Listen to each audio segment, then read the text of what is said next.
Hello everyone, this is Remleiz and 40k Theories, and welcome to this newest episode of Adeptus Podcastus. Joining me as always is Tactica Imperialis. Well, almost always. I wasn't here last episode, but yes, hello everyone. Well, you're ruining the intro already, goddammit. Well, you know, there's always got to be a spanner, because there isn't a guest to throw any demon Primarch shaped spanners in the works this week, so you're stuck with me. Yes, anyway. And also, welcome to this brand new episode of the Cripplecast, because we are once again in pain, as always seems to be with things this week. Why haven't we got Baltimore on the show? He would have made a perfect accompaniment for the Cripplecast. But anyway, I digress. Indeed. Sorry, go on. Okay, on. I was going to say, speaking of pain, segue into the news, but no, it's fine. Hey! Yes, in the news this week, the main thing this week was the Golden Demon, I believe. Yeah, I would certainly say on a non-gameplay side, that was the absolute big deal. There was Golden Demon UK 2022, and they've done two separate articles, one about the Slayer Sword and then one about all the winners compiled together. And I have to say, I know we do this pretty much every time there's a painting competition like Golden Demon. We've done this before on the podcast, but oh my god, I want to gush over nearly every single one of these models. Yes, I can imagine the Tau Fire Warrior bust got your attention as well. I mean, yeah, you actually sent me that one, even if I wasn't paying attention. You sent me that one to have a look at, and it's in the open competition. It won gold. It's a Violan Fire Warrior, or Fire, I think it's a Chasui, judging by the shoulder pad. And the detail is truly ludicrous. The only thing that I don't know is how big it is, obviously, because you don't see it in the pictures. But I'd imagine either that's got to be either huge or done with the teensiest brush possible. If I had to guess, I'd say it's probably like action figure sized. Like maybe like the size of the Bandai Primaris Marine figures. Maybe. If I had to guess. Yeah, probably. But let's not take anything away, because the person who won silver, so it was Tom Hughes, I'm going to say, who won gold with their Fire Warrior bust, but silver went to David Aroba, who did something very similar for a Stormcast Sequitor. So as amazing as the gold winner is, silver was incredibly good as well. It looks like it came straight off a page. It's incredible. And then bronze went to Darren Latham, because this is the one that the Warhammer staff are allowed to enter. Yeah. I'll tell you one thing that did catch my eye. The winner of the gold for the single miniature. It's actually a reference to that one piece of artwork from like the 3rd edition, or was it the 4th edition Grey Knight Codex? You mean with 40k the Nurgle one? Orc. 40k one? Yeah, the Grey Knight one, yeah. No, sorry, there's two single miniature categories. Sorry, I was just trying to find sorry, yeah, 40k one, yes, my mistake, yeah. Sorry. But yeah, it's referencing that classic piece of artwork with the Nurgle Orc. Yeah, I don't think I've actually seen that art, because as I said before, I only got into 40k in 5th edition. Grey Knights weren't even on my radar at that point. But it is really good. Oh yeah, definitely. It's interesting. It seems like a lot of what people have done this year seems to go into the sort of ultra-realistic, lifelike designs. Like, instead of going down a really fantastical route, a lot of it looks ultra-realistic with how they've done a lot of the textures. Like the Nurgle Orc, as you refer to, just like that metal looks really, really convincing. And the green skin, like, I believe that that's lifelike, the blade and everything. It's just interesting that a lot of winners seem to have gone in that direction this year. I don't know if it's something the judges just decided to favour, at least on the 40k side and the open competition. I mean, either way, it works. The models are incredible. Oh yeah, definitely. While we're in that category, silver went to essentially, I don't think it's the Red Gobbo, but it's certainly a representation of the Red Gobbo, a Gobbo shaman type character in a Grot Rebellion, I assume. Could just be like, a Grot banner waver. Yeah, and it seems to have, there's a lot of parts. I think that kit is actually from the Gobbapalooza for Gloomspite Gits that's then been kit bashed.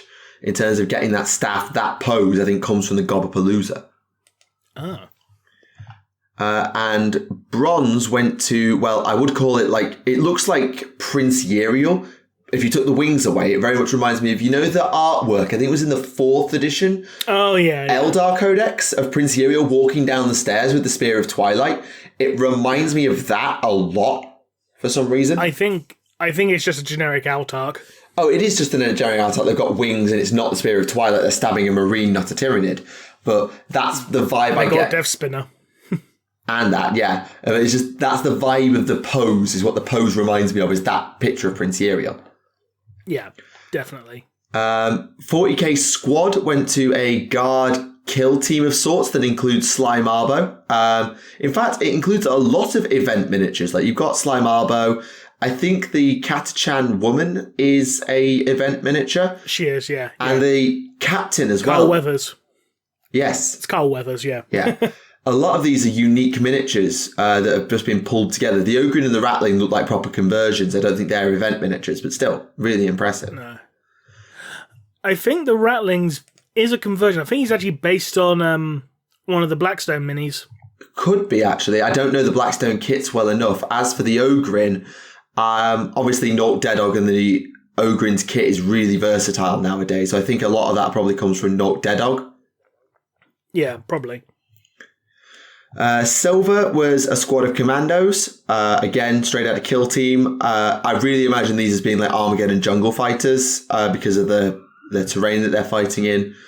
And bronze went to a squad of Poxwalkers, though semi-metallicized. Which is surprising. Because if you look at the one with the tentacle, it kind of looks like that tentacle's gone all metallic-y, which sort of is a really I get what you mean, yeah. interesting take on what they've done. I think it's the same on the Crusher limb on the one on the far left-hand side. Yeah. Vehicles, I've got to say, the winner of gold vehicle is really, really cool. I have no idea what it is or how they've done it. I know it's got Great Unclean One parts, but the rest of it I don't know. It's a Great Unclean One sat on top of a Lehman Russ battle tank, it looks like. Is it a Lehman Russ? I can't tell from the treads. It's probably not a Lehman Russ, but Lehman Russ just sounds funnier. Yeah, maybe. Like, it looks really like... I believe that something like that could exist, again, which is, I know the point, but you could see that being a legitimate miniature that Games Workshop created, like a demon engine of Nurgle for the Death Guard. You could probably use that as a proxy for like a Soul Grinder as well. Possibly. Soul Grinder or... No, I think it would have to be a Soul Grinder. I don't think it scales well with anything else. Silver went to a really turquoise knight. Which one's that knight? These are either Cerastus or Porphyrion, but I do not know the Forge World Knights well enough, or Acheron, I'm not sure. I don't know my knights that well at all. I'm crap when it comes to Knights and Titans. I know my knights, but not my Forge World Knights, is my problem. The spindly legs. Yeah, it's definitely one of the Forge World Knights. And the bronze vehicle went to a Deathkiller Wartrike, and I really like the sign that comes with it. One way is the bunker, and the other way is Yumi Settlement Free Loot, which is just very Yorkie. Yeah. Oh, Cerastus Knights. Literally written right underneath the picture, Tactica. So Cerastus Knights. At least I did say that one, so I was at least aware. You did. Yeah. Warhammer 40k large model went to a Lord Discordant. I'll be honest, I completely forgot that the Lord Discordant even existed. Yeah, it's one of those models you can forget. Silver is a Ruinstorm Demon. Don't know why it's in the large category. I'm assuming it's the base, but it's not a very big model, the Demon of the Ruinstorm. No. Whilst large model bronze is, again, sort of a demon engine, but this one's converted with Tyranid parts. I think it's drawn from the Trigon, if I were to guess. I'd say so as well, yeah. Because it looks quite spindly, but I can't think of another Tyranid that will be big enough to do it. And it's just a really awesome mix of biological mechanical. It's really, really good. Sigmar single miniature, Goblin Shaman. The darker... I'm kind of surprised that they're still selling this one model, because I remember when it came out back in like 1996. I don't know if they're still selling it, but it is really cool. Oh yeah, definitely. Silver, Dark Oath Chieftain, and bronze, a really cool Vampire Lord conversion that seems to be modelling the idea that it's like flying because it's sort of running down from the sky on the top of a tree. It's a really clever bit of posing work, and God, I really hope they pin that properly. Oh, God. It gives me anxiety just looking at them, like just transporting. Like, you imagine, like, here it is, put it in the car, it's snapped. Yeah. Also, the freehand banner work with the gold filigree of the dragon looks really good as well. Oh, yeah, absolutely. Unit is a set of Slaneshi conversions, actually. So you've got the 2 demons from the Contorted Epitome, the Infernal Enrapture, the one that plays a harp? Yeah. But with no harp. Obviously, yeah. A Cenari Cathalar from the Lumineth Realm Lords, and I can't tell what the last demonette is in terms of where those robes come from. I would guess it's something elven, but I'm not sure. Still, really nice range of demonettes. Silver with some Iron Jaws with a Mega Boss, and bronze is a set of gutter runners running up the side of a building, which is I say gutter runners, assassins probably, which is a really, really cool idea. Large model, someone turned Croak made Croak drink neon resurrection paint because, oh my God, that fucking frog wizard looks so derpy, but also kind of really cool. So neon. Yeah. Mangler Squigs for silver and Kragnos for bronze. I really, really like the Kragnos, actually. The shading work that's been done around the face and the arms, you really get a sense of almost, it's not object source lighting, but proper source lighting has been done on that to make that happen. I actually quite like how the rocks are done as well. Yeah, they're almost like, they remind me, I've been playing Lego Lord of the Rings, and it kind of reminds me of like that ethereal rocks of Minas Morgul kind of thing. I don't know. I was going to say, it has a very damp, mossy look to it. Definitely. Speaking of Middle Earth, I'm not quite sure how this miniature won gold, because either the highlighting is so subtle I can't see it, or it's incredibly plain for this Elrond, pastel style Elrond. With non-metallic metallics. Also true. Aragorn for silver and Smeagol for bronze. I think Smeagol should have won gold, considering look at the resin work for the water. Oh, the water effect is amazing, especially underwater. They've actually bothered to do the underwater in see-through. It's really, really good. Diorama, I'm assuming that's Orion converted from Magnus the Red, which is a really, really amazing conversion. Absolutely, yeah. Is Orion even a thing in AOS at the moment? Orion exists in name, but I don't recall. I don't know my Sylvaneth well enough to know if he is around or could be around, or if he's another one of the elven gods that just got munched by Slanesh. All I know is that for some reason they changed Kurnos' name to Kurnoth. They did. For some reason. Yeah, it's a bit weird. They do that a lot. Yes. Silver was Gotrek and Felix. I'm assuming that's a recreation of a scene from the Skaven Slayer book, considering they've literally called it Skaven Slayer. Most likely. And bronze, they've literally created a spike. I like that. I really like that. Magazine cover. That's brilliant. Yeah, and obviously it will have that, like, you know, those 3D hollow effect covers. Yes. But like a real actual 3D magazine cover. That is so, so good. Like, nothing away from the Orion that won. I think the Orion deserves the win. But for sheer inventiveness and moxie, I have to give it to the Spike people. That's amazing. Pablo Lopez Jimeno. Well done, sir. And then we have the Slayer Sword winner, which is for Best Duel, which is a Gargant against a... Charybdis. Mutilith? Oh, Charybdis. It's a Dark Elf Charybdis. So yeah. And again, phenomenal water work on this one as well. Yeah, it's actually... they've also done a Kraken Eater Mega Gargant. That's the variation that they built. So they've clearly thought about it as a Kraken Eater attacking a Kraken-like creature. But no, it is exceptional. You're right about the waterwork. It's really, really, really good. Though silver, this will give you really cool vibes, is Space Hulk, like the original Space Hulk. Yes. Which is really, really good. I would say it would have been more nostalgic that if they painted the Deathwing Terminator white instead of bone for the pure nostalgia vibes. Yeah, agreed. Because the original artwork for Deathwing Terminators, they had white armor instead of bone-coloured armor. Agreed, but I can understand that painting something pure, brilliant white in a 40k setting is tricky. Hard. Yeah. Yeah. You've got to make it still look a little bit gritty and realistic.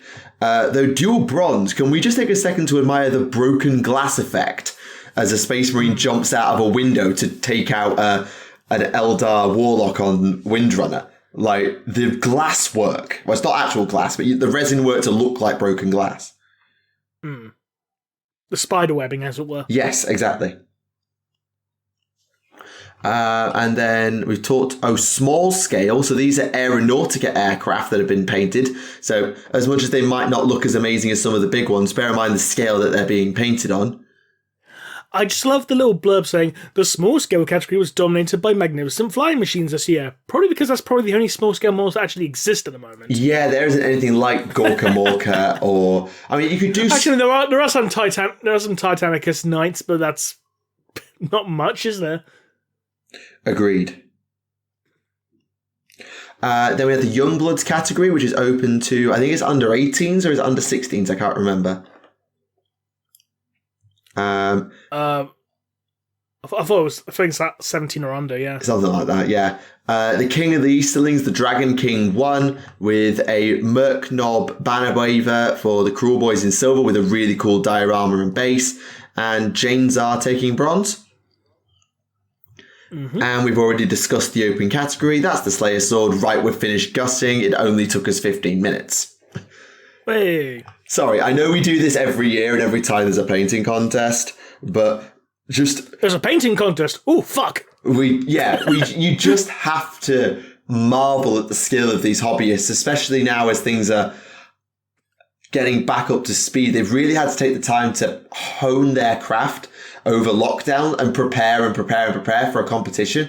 And my God, did they pull it off. Oh, yeah, definitely. Also, I apologise if I leave some coughing and spluttering in this episode. I'll try and cut as much of it out as I can. That's all right. Yes. So, next on the chopping block, I think is a sort of addendum to something you guys were talking about last week. The Leagues of Votann have been nerfed into the floor. Well, I might be slightly exaggerating, but you know what I mean. Yes, for those of you who may have missed last episode, and if you did, why?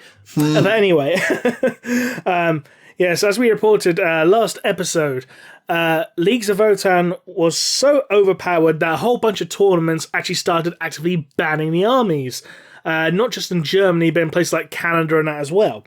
And Games Workshop have taken note of this and have released a whole bunch of nerfs. So this is actually an instance where we have an army that's been... with a codex that's been outdated before the codex has actually been officially released at mass retail. Correct. That's a new one. Yeah, the reasoning they give is because they work so far ahead of time. When they play tested Votann, they played it against the meta of the time. But since then... Nids, Eldari, whatever, have all been nerfed because they were too powerful, and so but squats were left untouched because their book had already been sent off to print, and so they were left balanced maybe against the old meta, but way too powerful for the new one. That's their excuse. Whether you believe it or not is up to you, but that's their excuse, and they're sticking to it. So what they've done is increased in points for every single unit, pretty much. And the judgment tokens, whatever those are, have been patched to prevent them being treated as an automatic 6 to wound, which I'm assuming gave them like an extra passive because they must have some other abilities that trigger on 6 to wound, is my guess. We discussed it in the last episode, so if you want more in-depth explanation, go check that out. Yeah, absolutely. Yes. And We're going to say Sorry, I thought you were about to start, as I paused, and then I was about to start, and you paused, and it was like, oh, we cut you off. Well done, us. I think the next place to go is, well, we've talked about what's coming in the future, but let's also have a little bit of nostalgia for the past, because it's Warhammer Day. I thought we were going to talk about the nostalgic assassin dropping for Horus Heresy. Well, we could do that too, but, I mean, it's the 35th anniversary of Warhammer 40,000. I think most people want to crucify us for not starting there. If you want to crucify us for not starting there, leave a comment down below. We're going to carry on that joke and run it into the fucking ground. Absolutely. But yes, we'll probably come back to 35 years of Warhammer a little bit later, but the long and short of it is there's a preview in between this episode being recorded and the episode coming out. There is a monster 40k preview, that's a quote from the article, starting at 2 p.m. UK time on Saturday the 8th of October. And yeah, they say it's monster, then they're probably going to be on the air for like over 2 hours. I'm going to call it right now. I'm probably going to be wrong, but I'm going to call it now. 10th edition. I think it's slightly too early, but we know it's coming. I'm going to say 10th edition purely on the basis that apparently Games Workshop stock is actually starting to drop quite badly, so that helped revitalize it. That's the cynical part of me saying that. I was going to say, all right, certain corners of the internet. Hey. But yes, anyway, in terms of what I'm expecting, not a lot, to be honest. I haven't really kept up anywhere near as much as I should have done. But what I would expect is a box game. Probably maybe, you know how they did the Black Templars 3rd edition starter set? Re-released it. Do you know what I'd really love to see? Like a reimagining or re-release of some of the classic box games, because that's what's literally, if you look at the preview image that they're using to preview the preview, all the images that are behind it, they're not rulebook covers, they're box game covers. Like 2nd edition, 3rd edition, 4th edition, that's Black Reach, that's Dark Vengeance, that's Dark Imperium. No. You do see the 2nd edition Ultramarine Codex out there. Well, they didn't have a box game back then, I suppose, actually, did they? Yeah, they did. So, yeah, in 2nd edition they did. It was the Blood Angels vs. Orcs one. Well, that one's there. Yeah, next to the Ultramarine Codex one. Which I'm assuming is there to represent 1st edition. But Ultramarines didn't have a codex. They weren't codexes in 1st edition, that's the point. Right, fine, They could just put a picture of Rogue Trader there. Sorry, my bad.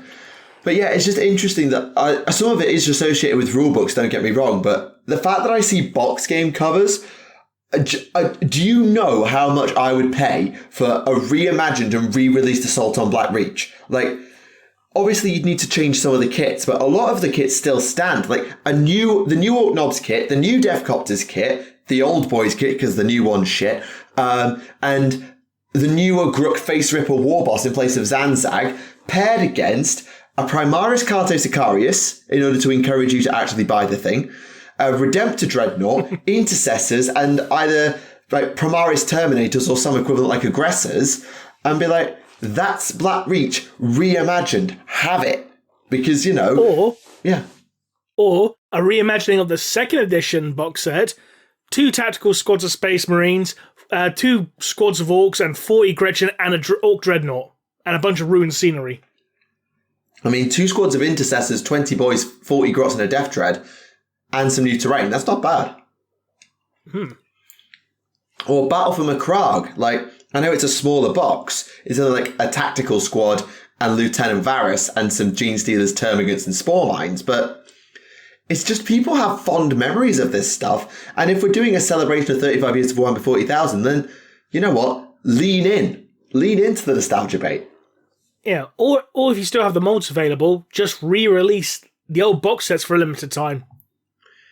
Agreed. I mean, again, I'm watching the preview trailer sort of on mute just as we're talking. And again, the first thing that comes up is box game art. It's the first thing that comes up.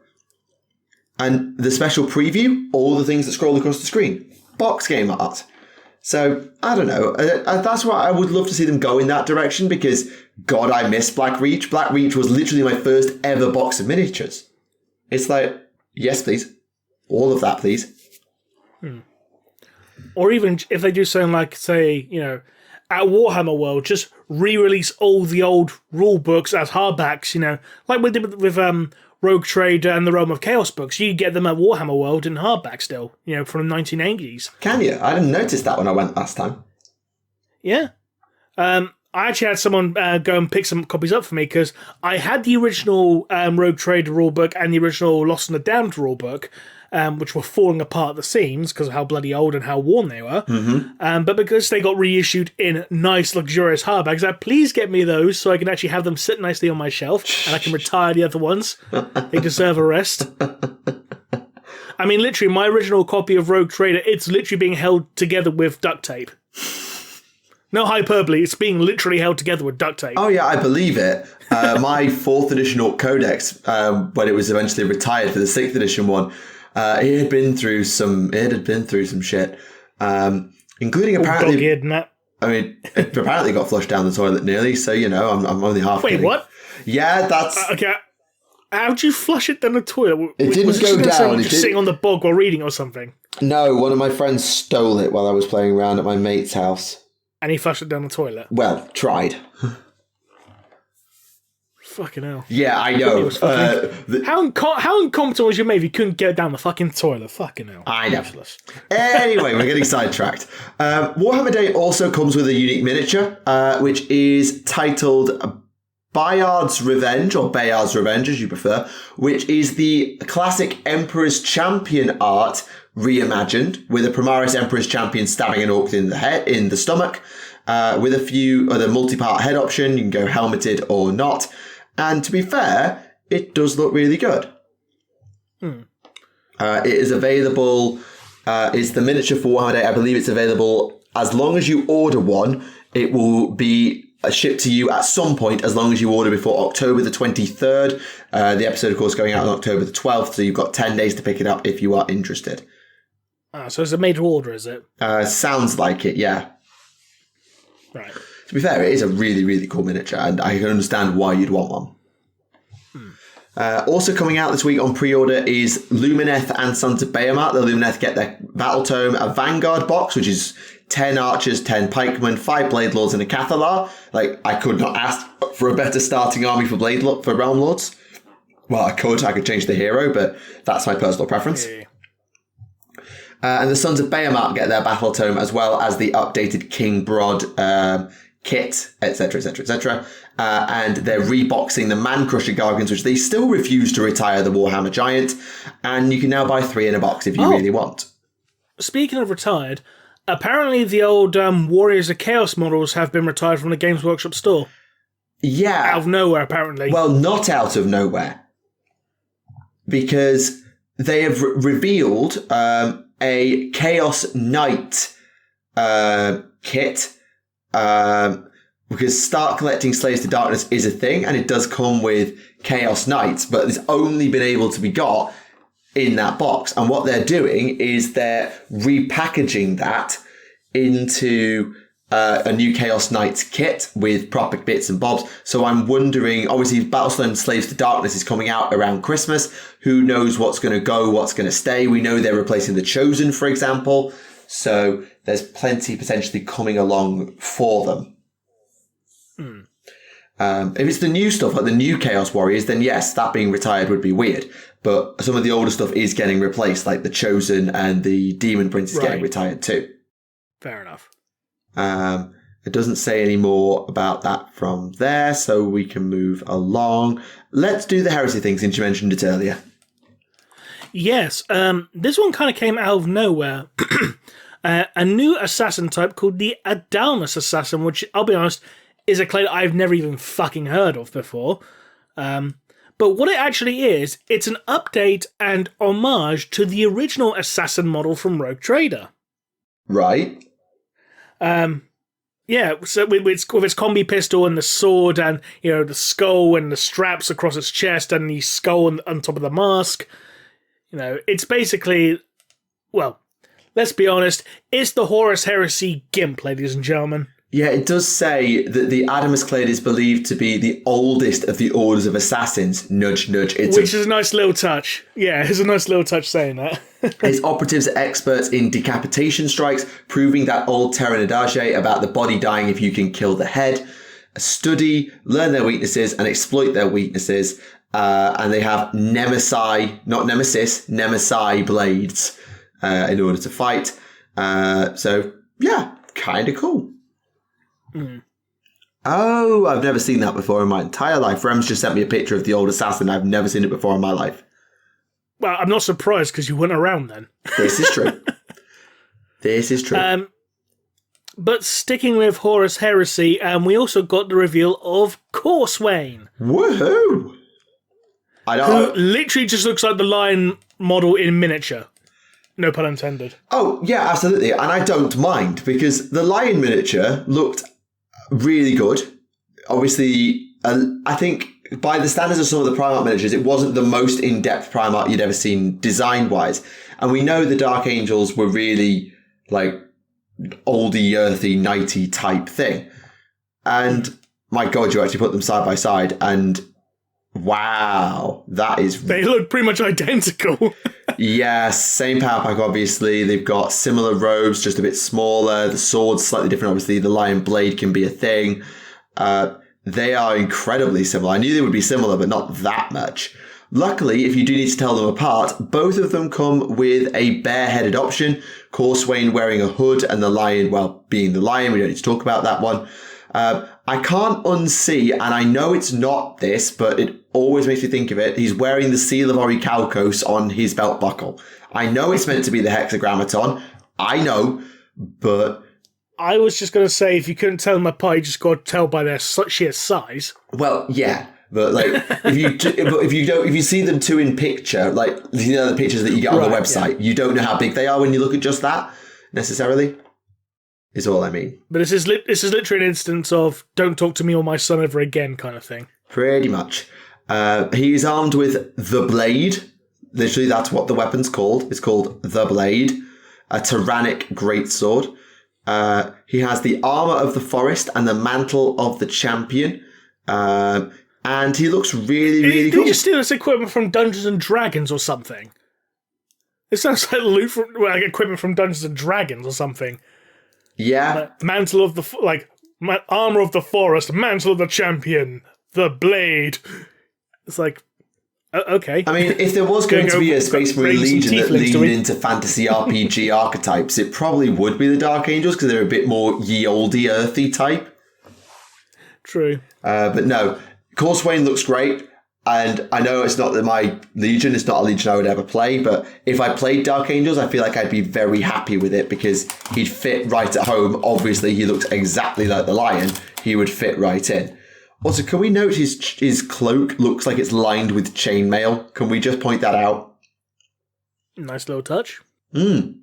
Weird, but nice. All it needs now is a gambeson. A what?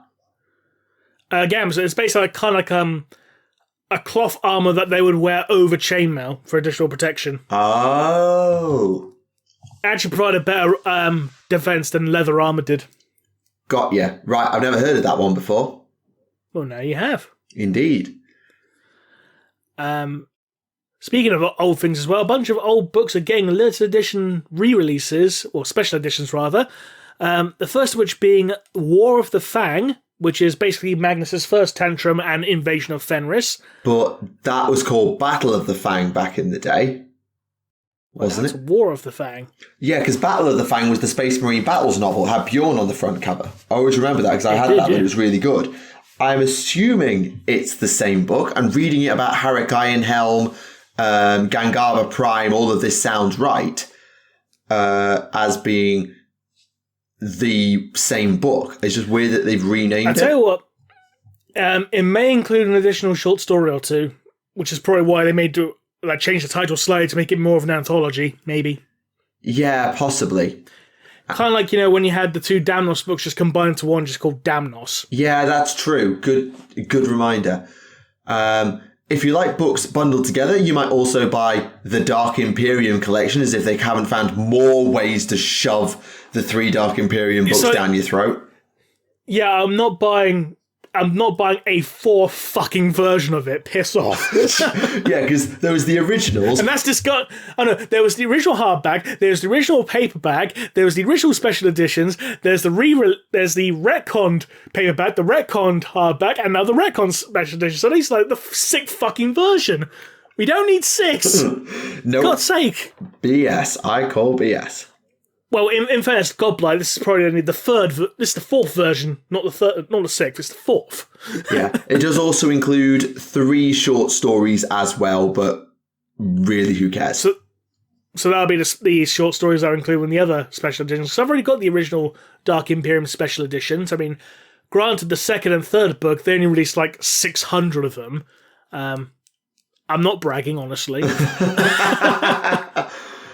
But it's a bit weird, like the first Dark Imperium book, 1,500 special copies available.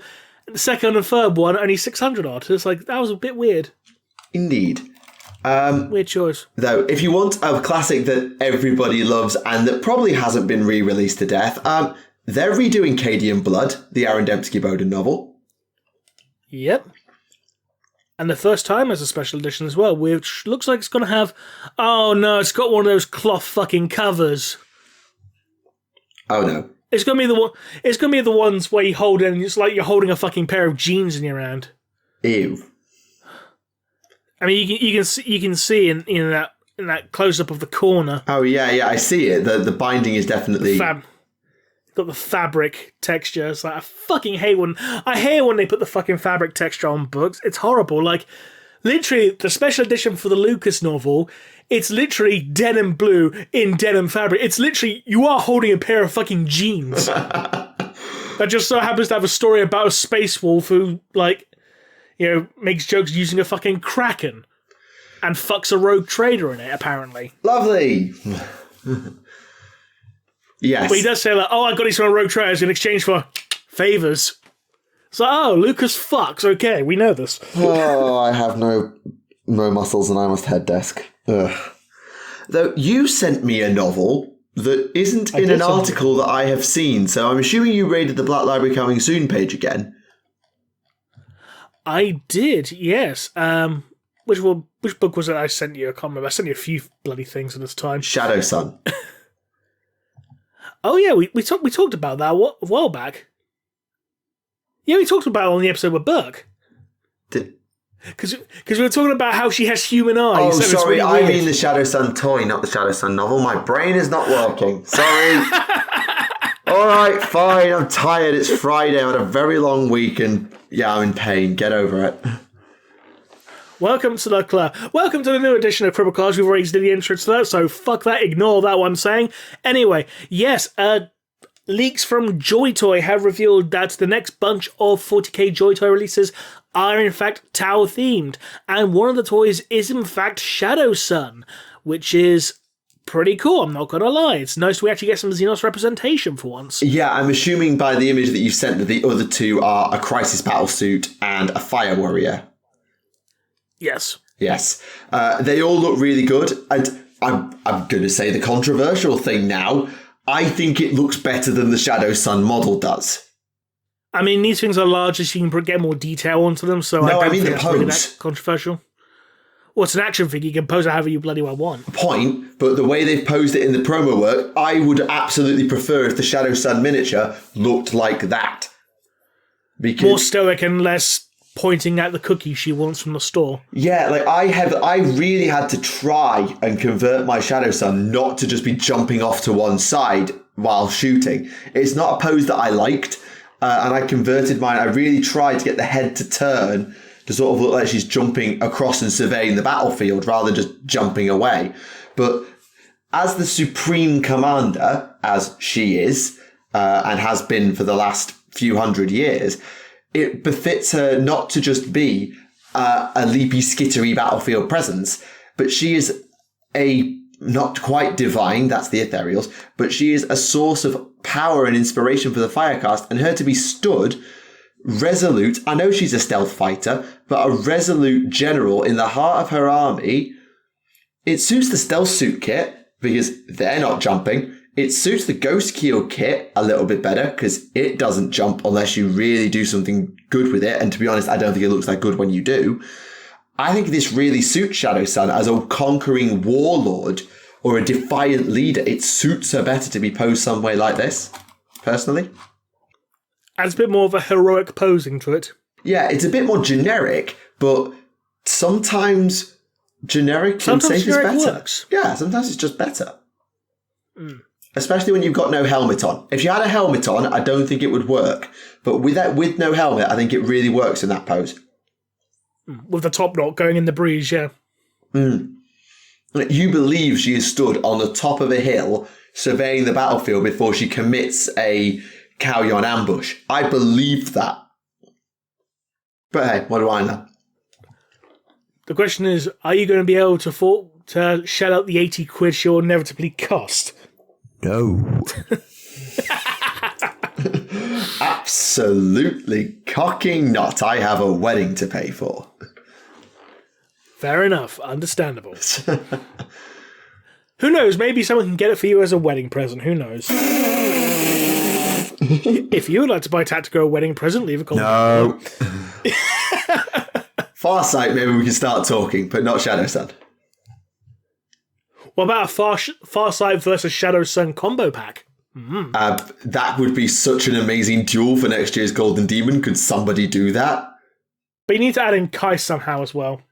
Make the Trinity. You could, but the problem is Kais uses the XV22 just like Shadowsun does, so it'll be hard to make them distinct. Well, except for in War of Seekers where he used a fucking Ghost Keel. True, and Farsight has used a Cold Star before. But I think it would be... There you go, that's how you separate them. Yeah. I mean, something else that you could do really coolly with a little diorama is have, like, the students of Pure Tide. So you've got this, like, take that Wizened Firecast Commander thing from the open competition and have, like, a Fire Warrior who's sat cross-legged, almost meditative, and then around them you've got these three legends in their own battle suits. Shadowsun, Shova, and Kais. I should have said Shasera there, it would have sounded a lot better. And they're all just sort of either stood or kneeling around him, or stood behind him as his prime students, around him at the top of a snowy mountain. Shadowsun's hair blowing in the breeze, Farsight standing resolute with the blade down and his shield down across, and Kais almost in a much more agitated, manic position because he's a monad. He doesn't fit with others. He's designed not to fit, and as we've noticed, he's a murder maniac at this point. But I don't know. Yeah, I would love that diorama. Insane. Yes, that. But I'd love that as a diorama. The students of Pure Tide, like that, just sounds so conceptually cool to me as a bit of fan fiction of what would happen if Pure Tide was A, still alive, and B, they all like were able to come back together, see who they were and who they able to go on to be. You could almost have them in like fatigues, knelt before Pure Tide, each with their battle suits behind them, inactive, the Dawnblade and the shield down, the fusion blasters down, whatever, and have them just like, this is who we are and this is why. I don't know, in my head I can see that diorama and it looks fucking cool. Sorry, I'm going to stop geeking out now. Anyway, not really much else of note in the news. There's a new version of Warhammer Underworlds coming out called Gnarlwood, I believe. Yeah, is it Gnarlwood? Yeah. Gnarlwood, yeah. That's tied into the expansion of Warcry as well, because Warcry is taking place in the Gnarlwood, which is probably where you've heard its name. And actually, it's got two. Sorry, Karen. Well, it's got two new warbands.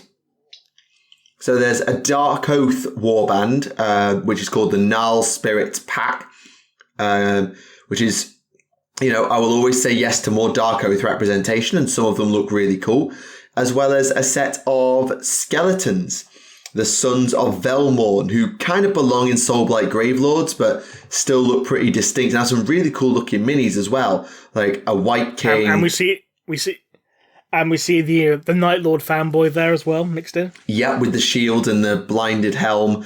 They do have some really cool minis. Seriously, Underworlds, Shadespire, Beastgrave, Night Vault, Dire Chasm, Harrow Deep, all of it has got some of the best miniatures that Games Workshop produces. They are so characterful because they're each made bespoke. Like, I'm sure all of us can think of at least one. Like, do you remember the 4 vampires that they did, the Crimson Court? Yeah. I've got Elathane's Soul Raid, which has the crab, and I've got Morgwaith's Blade Coven with the Hag Queen with a spear. There were just...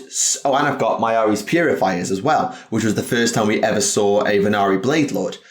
They are genuinely some of the best miniatures in the whole of Age of Sigmar, and arguably some of the best miniatures Games Workshop has ever created, because they don't have the same constriction as they do when building miniatures for their base games, or even for Warcry. Like, I love the Warcry minis, I really do, but every Underworlds miniature feels A, unique, and B, freaking special.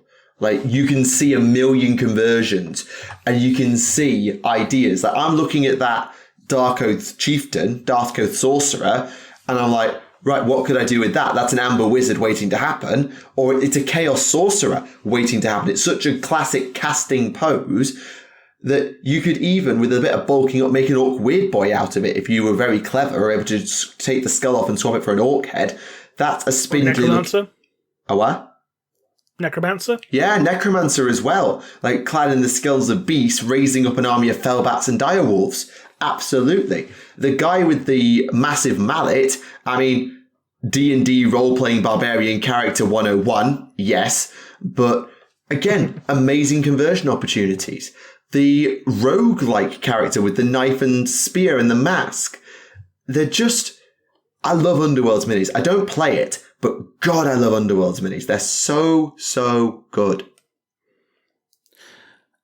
And one of the final things we'll be touching on in this bit of the news is that there's some made-to-order upgrade pieces for the World Eaters and the Blood Angels for Horus Heresy. So we've got some Mark IV shoulder pads for World Eaters, some Mark II torsos, Mark II shoulder pads for World Eaters, as well as Cataphracti shoulder pads for the World Eaters as well, and Mark IV torsos and Mark III shoulder pads for Blood Angels. Excellent. It's just good that they're actually keeping up a regular supply of these upgrade kits, because obviously the Heresy... These ones are only made to order though, so these will be limited. True, actually. So you've got to be on the ball with it. But it's good that they're still keeping up a regular rinse and repeat of, here is Heresy, here's a bunch of stuff you can do to upgrade and bespoke your own Legion for Heresy. And I think they've done it the right way, in that anyone can play Heresy, but if you really want to invest, you go to Forge World. I think they've done it the right way this time.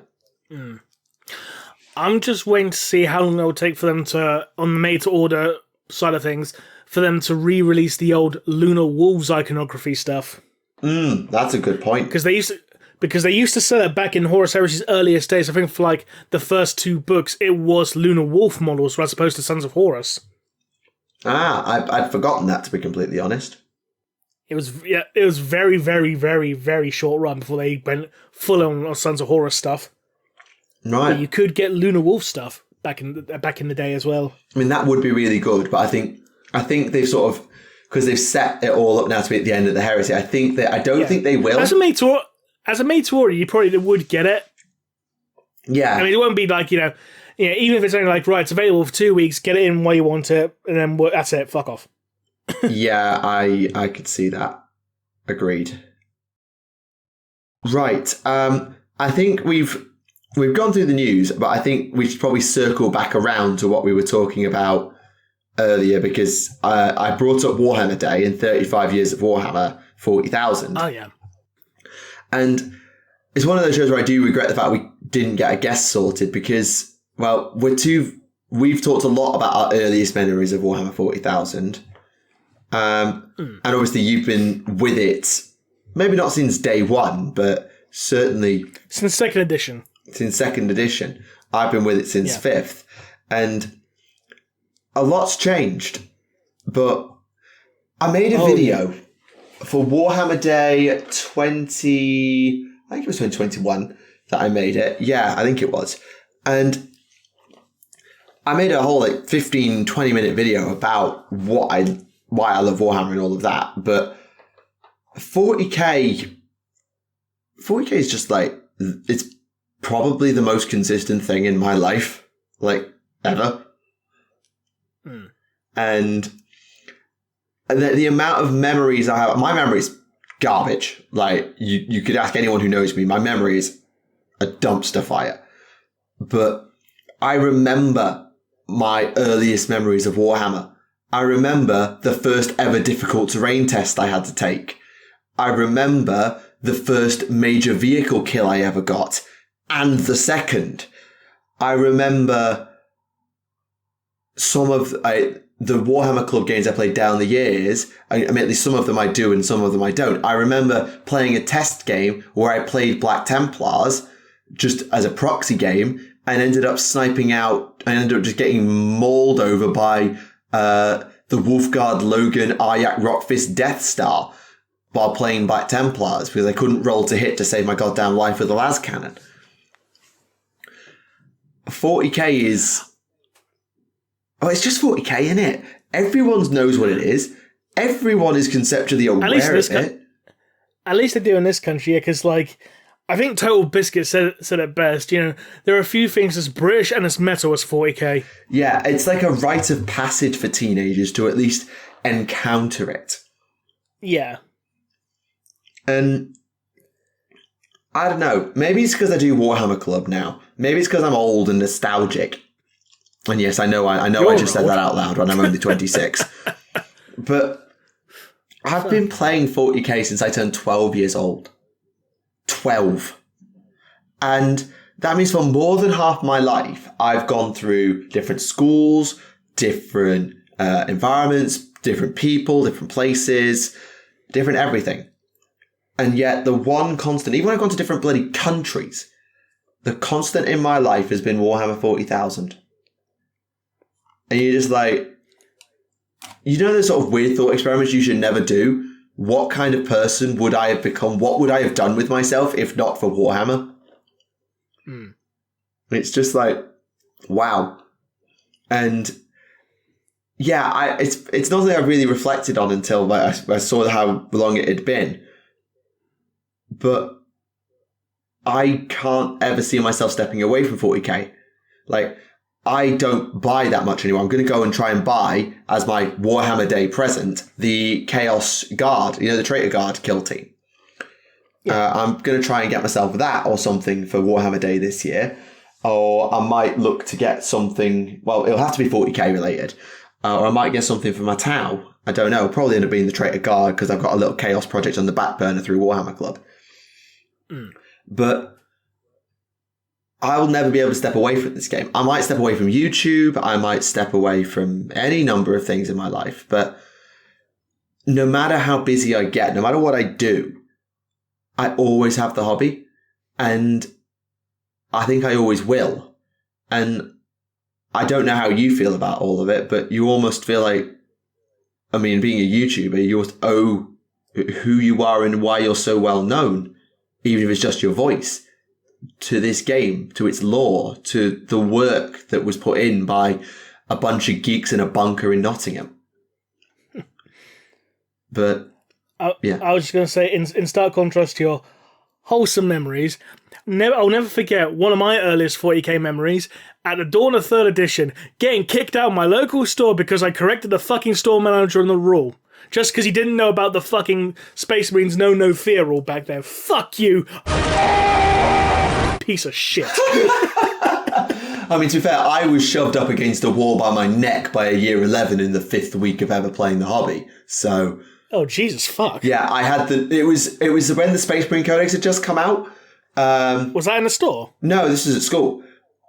So we were at the school Warhammer Club, and I didn't really know what I wanted to do in terms of my collection. I have my orcs and all that, but the Space Marine Codex had just come out, and I really, really like the Pedro Cantor model. So the Year 11 comes in, opens his case, is that the new Pedro Cantor model? And being a 12-year-old moron, I wanted to have a look at it. So I went to pick it up. Bang! Up against the wall by my neck. Jesus fuck. Yeah. And my mate, who shall remain nameless, had a Demon Prince. You know the metal Demon Prince? Which one? There's been a few. The one that looked like the cover of Demon World. The one that was painted red and with black armor in all the art in all the miniatures. It's sort of like which one has been a few? Demon Prince 2008. Hang on. Right. So remember, I've been in the hobby longer than you, so when you say Demon Prince metal model, that means a few things to me. It had a great sword in its right hand. It was kind of this one. It was leant over on its right hand side. It had a claw in the left hand. I've got a picture now. I'll show you. Oh, is it the Dawn of War one? Yeah, the Dawn of War one. Right. Right. Fair enough. I wouldn't have been able to tell you that in 100 years that it was the Dawn of War one. Yeah, but yeah, because if you play Dawn of War, if you play Chaos and Dawn of War and upgrade your commander to a Demon Prince, that's the Demon Prince he becomes. Right. Apologies. But yeah, my mate had that Demon Prince. I think they played one game with it because they were constantly trying to fix it because it was so fragile and we were 12 and didn't know about magnets or pinning or any of this palaver. All they had was super glue in a dream that we spent so long trying to fix that Demon Prince. We got it fixed. We're about to play a game and literally my mate, one of my other friends walks past, literally taps the table with their trouser pocket and it knocks the Demon Prince off and it smashed into a million pieces. And it was just like... oh, fucking hell. And it was just like... we all, even he was like laughing, but I think it was laughing through the pain of like the fact that this Demon Prince was so much work to build and just never stayed built because of all the nods that we didn't know how to build metal models. I couldn't build my boss Zagstruck. I never got it to stick. My boss Snickrot, okay, I got that one to stick, but I never got my Zagstruck to stick. I never built my shock attack gun because I could not get it to stick together for love nor money. It was ridiculous. I mean, we're still having those issues now with some of the Forge World models, like Night Lord and Night Raptors for Horus Heresy. They are a fucking nightmare because literally all you have is literally just the toe. Not even a single foot, just a toe to balance the entire model on. And because it's a resin model, it's hard to fucking stick together with normal glue. Yep. It's a pain in the fucking ass is what it is. Oh, yeah. I believe that wholeheartedly. And yeah, that first couple of years of Warhammer Club just sticks with me. I remember where we were, what we were doing, all of that. I remember we did a doubles tournament. It was me and I was with my orcs and I was with a guard player. I remember my Wazdaka Gutsmech conversion blowing up a monolith because I completely forgot you couldn't war on the first turn and none of us thought to check. I remember, because of the way vehicle damage worked, I fired a big shooter at an orc truck and went on to roll 3 6s in a row to hit, to armor penetrate, and then roll a 6 on the penetrating hit, which, because it was open topped, meant it exploded, which was mental. I still remember that game being absolutely crazy. There were so many doubles games involving different orc combinations. I bought my Stomper, and my first and last ever game with it at the school Warhammer Club, I just had to put up with the fact that my mate had bought a Marauder Bomber and that just flew behind my Stomper, parked behind my Stomper, and just kept shooting the ever-loving shit out of my Stomper because I couldn't turn around. I didn't even conceptualize, because I couldn't really hit it. It was an aircraft. How could I even hit it? I couldn't conceptualize killing the bastard thing. I still remember that game, and I bloody hated that one. And so many of the memories I remember from school are tied around Warhammer Club. I will never forget the game of running down the side of the board in a suicide charge with a high elf mage on a horse, casting Purple Son of Zerus and murdering half an army of Ogre Kingdoms in one shot because it was Purple Son of Zerus, the most broken spell in the game. Granted, that's not 40k, but it was a thing that I remember doing. And yeah, I've only got 14 years of Warhammer 40,000, but I owe a lot to that game. I've loved it. I've hated it. I've hated Games Workshop at times. I've wanted to get out of the hobby more than once. But just when you think you're out, it pulls you back in. And I now get to do it all over again with the Warhammer Club I run. Like, seeing the passion and excitement of our pupils as they get to paint their own Space Marine, play their first games, and we teach them and we show them all the things that we are doing. It warms the soul. I don't even believe in the concept of a soul, but it just warms the soul to just enjoy Warhammer and let Warhammer be what it is. You forget the toxicity of some of the online corners. You forget all the drama that goes on. You forget about stock prices. You forget about meta. And it's just you, some dice, some models, your opponent, or a paintbrush, and you just lose yourself in it, and it's so bloody fun. I know I'm rambling, I know I'm waffling, and I'm sorry to the viewers that I am waffling, but fuck, I love Warhammer 40,000. Speaking of which, did you get around to reading Ahriman Eternal? Fuck. I knew you were going to ask me that. Fuck. I'll take that as a no, then. It's I have made a decent start, but I have not picked it up in literally I'm halfway through, but I literally haven't touched it in about 6 weeks. But I do remember what... If it's any consolation, I'm still trying to finish off Echoes of Eternity. I'm about 2/3 of the way through now, so I can talk about the next third, but that's it so far. So I have to finish off next episode. Yeah, with Ahriman, I think... Have I talked about it on the podcast before, or have I only told you? You have not. I have not. So basically, I do want to clear up one thing that was bothering people going into Ahriman Eternal, which is, why is he fighting Necrons? Doesn't he know about the Ynnari copium? And to that, I just wanted to clarify what they've done. Is this seems to be set pre-Ynnari.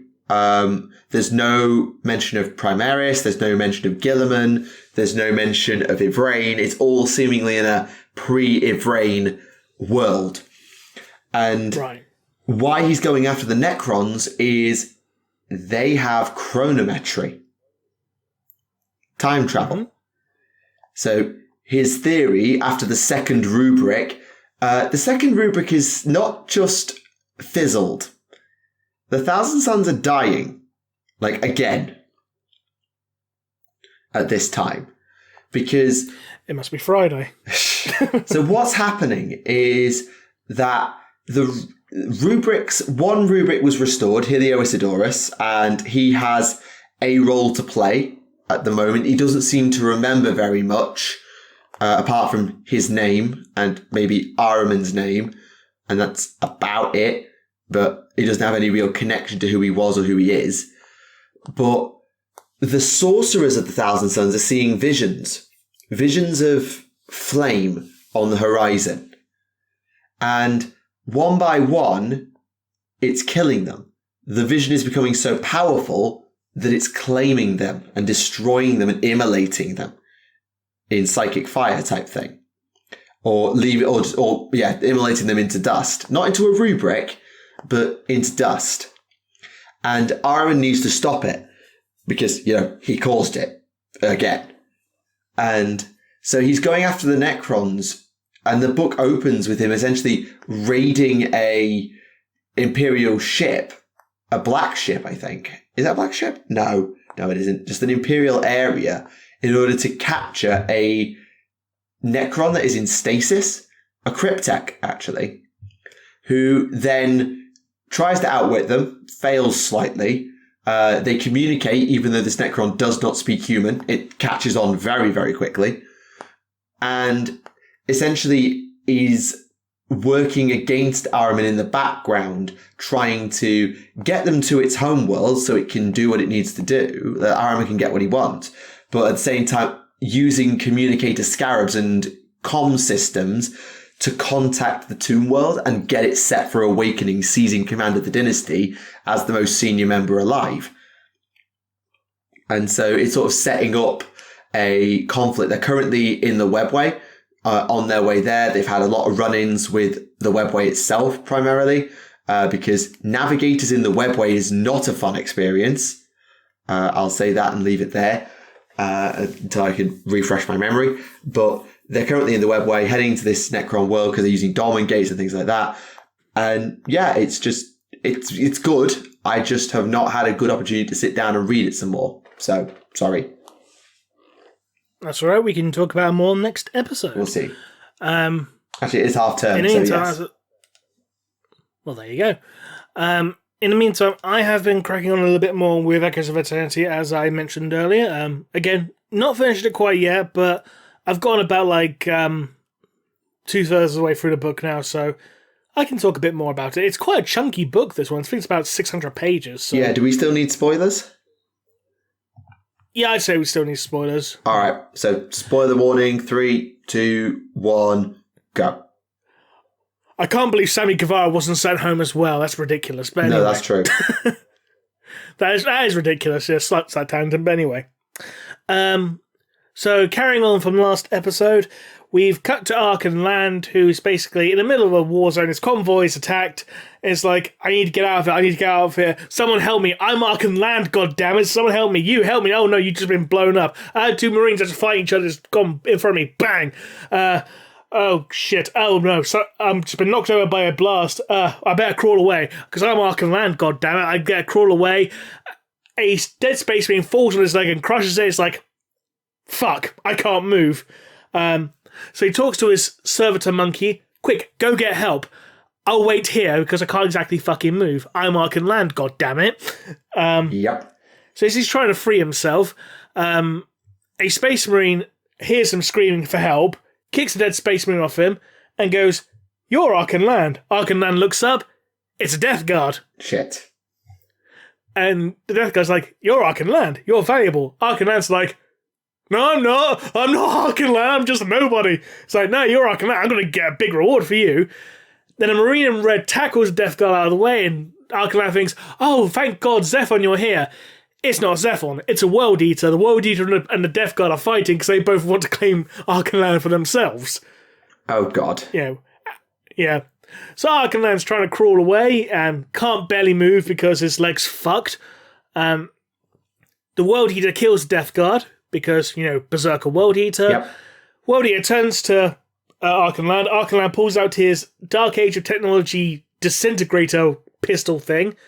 Atomizer, what you want to call it, shoots him, and the World Eater basically pixelizes to death. He's crawling away, he can't get very far, but lo, help is afoot. Help is afoot, rather, not a foot. I can't fucking talk. I don't know bloody words. These fucking painkillers. But anyway, he does get help. His simian monkey returns, and he's brought with him a lone surviving Skitari warrior, who does help Land up. Helps get him out of the situation. Land gives the Skitari his atomizer pistol, because he can't really do anything because he's going delirious with pain. Oh, look, there's a Chimera transport. Let's get in that and we'll get to the Eternity Gate. So they get in it. Imperial Army crew, start driving off. Tank breaks down. Fuck, can't we get this thing started? Fuck, no, it's dead. No, we have to get out on foot. Even Arkan Land can't fix it. Considering they're being pursued by a huge group of traitors, there's not much time. Point taken. So they get out. A White Scars Rhino slows down. They're going to help us. The Rhino blows up. No, never mind. Arkan Land's basically pretty much all passed out from the pain now. The Skitari's having to drag him across no man's land towards the gate, towards the safety of the war guns. Traitors are getting, oh fuck, we're gonna die. And then Sanguinius turns up, and then we cut to a flashback. So helpful. Yeah. But these flashbacks are quite interesting because not only are they cutting back to the Great Crusade, we're cutting back to the Revenant Legion. Okay, for everyone who doesn't understand what the Revenant Legion is, what the hell is that? The Blood Angels before they were Blood Angels. Right, okay. Back when they were cannibalistic bastards. Yes. I recall now. I knew the name, but I couldn't quite place it. So we've gone back to the point of view of Nasir Amit. They're doing a ritual of remembrance where they eat their dead battle brothers. It's been a very brutal campaign. They lost a few officers, lost a few men. And the Legion commander, Legion master rather, he's basically going around and saying, right, you're now a sergeant, you're now a captain, you're now a sergeant, that thing. Points to Nasir and says, Amit, your squad needs a sergeant, you got the job. Thank you, sir. No, welcome. Now let's eat these people's brains. Because, very little in the way of ceremony, just like, let's eat some brains. Jesus fuck, that's ridiculous. No. This is the best. You haven't got to the best bit yet. We cut to another war zone, another compliance. Revenant Legion have brought this world to compliance alongside a regiment of the Imperial Army. An Imperial Army medic is treating a wounded soldier from the other army, the enemy. And as you would. Yeah, so we were told by commanders, we got to treat, the wounded on both sides. This world's now compliant. And Nasira's like, no, this one's mine. With all due respect, Lord Dammit, I have my orders. I need to treat this person, make sure they recover. So Nasira just basically picks up a rock and smashes this person's face in. Not the medic, the wounded soldier. And Maverick goes, fucking hell, damn it. And Maverick just goes to the medic, right, you've done your order, you followed your orders to the best of your ability, you've done what you can, now fuck off. And fucking hell, damn it. And then Amit starts chowing down. Yeah, I understand where the Knights of Blood get it from now. I had slightly forgotten how bad the Revenant Legion were. Not to mention, the flesh eaters. Well, yes, that too. We then cut to Sanguinius as he's being united with the Emperor. Okay, yeah. Sanguinius knows who the Emperor is. He basically realizes, I know who you are, instinctively know who you are. That's good. Okay, you want me to come with you to lead these sons of mine I didn't even know I had on a crusade. If I go with you, what promise do I have that my people on this planet will remain safe and unharmed?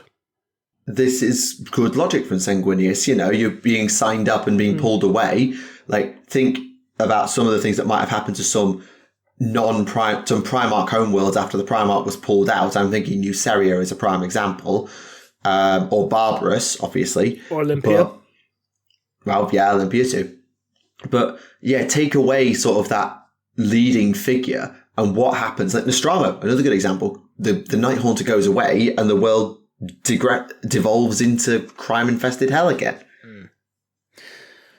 And not only that, but Sanguinius also hits the Emperor with a question that apparently no other Primarch said to him, which I find a little bit hard to believe given that Angron exists, but he basically turns around and says to the Emperor, and what if I refuse? I think, to be fair, Angron will have said no, rather than what if. Angron did refuse, so that's the point. And the Emperor went, yeah, no, you're coming with me whether you like or not. Bring teleport.